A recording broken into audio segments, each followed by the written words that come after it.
Assalamualaikum warahmatullahi wabarakatuh. Selamat sore dan perkenalkan nama saya Nadia dengan NIM H05233325. Baik, Assalamualaikum warahmatullahi wabarakatuh. Perkenalkan nama saya Nurina dengan NIM H052336. Nah, di sini kami akan menjelaskan sedikit tentang peta konsep perkembangan peserta didik. Yang pertama, dimulai dari saya yang akan menjelaskan peta konsep perkembangan peserta didik yang saya buat sendiri. Nah, di sini materi perkembangan peserta didik terdapat 5 poin. Nah, yang pertama, perkembangan intelektual terdiri dari bakat, sosial, bahasa, dan perkembangan aktif. Nah, yang kedua, perkembangan pribadi, pendidikan, karir, dan kehidupan keluarga. Yang ketiga, kebutuhan dan pemenuhannya. Yang keempat, penyesuaian diri peserta didik. Dan yang kelima, laporan hasil observasi tentang penyesuaian diri peserta didik.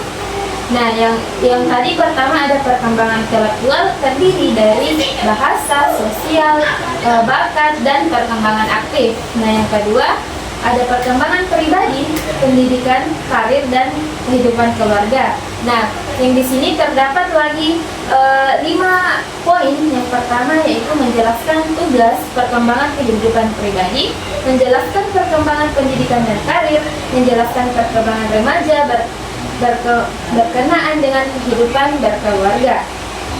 Dan selanjutnya menganalisis mengapa manusia berperilaku. Dan yang terakhir selanjutnya menentukan jenis-jenis kebutuhan dan kebutuhan remaja.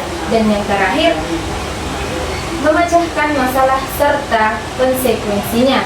Nah, yang selanjutnya ada kebutuhan dan pemenuhannya, terdiri dari 2 poin. Yang pertama, jenis-jenis kebutuhan dan kebutuhan remaja. Yang kedua, memecahkan masalah serta konsekuensinya. Dan yang ketiga yaitu dan yang keempat, penyesuaian diri peserta didik. Terdapat 4 poin, yaitu proses penyesuaian diri, karakteristik diri, faktor yang mempengaruhi penyesuaian diri, dan penyesuaian diri terhadap lingkungan laporan observasi. Nah, yang terakhir yaitu laporan hasil observasi tentang penyesuaian diri peserta didik. Dan terdapat 2 poin, yaitu membuat laporan observasi mengenai masalah-masalah penyesuaian diri yang ditemukan dan mempresentasikan laporan dengan penuh tanggung jawab. Nah, itu tadi peta konsep dari perkembangan peserta didik yang saya buat. Nah, selanjutnya Nurmina, silahkan bertanya apa saja yang tidak masuk dalam pemikiran Nurmina atau yang tidak serak begitu.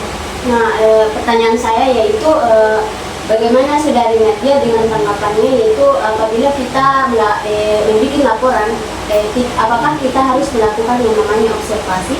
Nah, tentu saja. Nah, di sini ada poin terakhir yaitu laporan hasil observasi tentang penyesuaian diri peserta didik. Nah, di sini terdapat 2 poin. Yang pertama, membuat laporan observasi mengenai masalah-masalah penyesuaian diri yang ditemukan. Nah, maksudnya di sini kan kita pergi observasi, nah otomatis kita akan membuat laporan mengenai masalah-masalah yang terjadi di dalam peserta didik kita, yaitu penyesuaian dirinya. Nah, kita mengobservasi dan membuat laporan. Nah, selanjutnya mempresentasikannya dengan penuh tanggung jawab. Nah, otomatis setelah kita membuat laporan, setelah kita observasi membuat laporan, dan kita harus mempresentasikannya dengan penuh tanggung jawab. Kan kita sudah mengetahui nih, kan kita sudah observasi bagaimana perkembangan peserta didik di sekolah kita. Mungkin itu saja dari saya. Selanjutnya kepada Saudari Nurmina, silahkan menjelaskan mengenai peta konsepnya. Baik, di sini saya akan menjelaskan peta konsep yang saya buat. Yang pertama yaitu materi perkembangan intelektual, bakat, sosial, dan bahasa, perkembangan efektif. Nah, di bagian materi perkembangan intelektual ini mencakup poin-poin utama, yaitu perkembangan intelektual, bakat, perkembangan sosial, dan perkembangan efektif, serta perkembangan kehidupan pribadi. Nah, materi yang kedua yaitu perkembangan pribadi, pendidikan, karir, dan kehidupan keluarga. Nah, di bagian materi ini mencakup poin-poin utama yaitu perkembangan kehidupan keluarga, perkembangan karir, dan kebutuhan remaja. Nah, di bagian materi ketiga yaitu kebutuhan dan pemenuhannya. Di bagian materi ini membahas tentang sumber daya seperti sumber daya alam, manusia, dan modal. Dan yang ketiga yaitu kegiatan ekonomi seperti produksi, distribusi, konsumsi, dan yang terakhir yaitu teknologi dan inovasi. Materi yang terakhir yaitu laporan hasil observasi tentang penyesuaian diri. Nah, di mana laporan ini terdiri dari beberapa landasan teori, yaitu ada bagian latar belakang, rumusan masalah, tujuan observasi, dan manfaat observasi. Nah, itulah tadi pembahasan materi peta konsep yang saya buat. Nah, terima kasih banyak atas perhatiannya. Itulah tadi peta konsep, sedikit materi dari peta konsep perkembangan peserta didik dari kami. Kurang dan lebihnya mohon dimaafkan. Kami akhiri dengan mengucapkan Assalamualaikum warahmatullahi wabarakatuh. Selamat sore.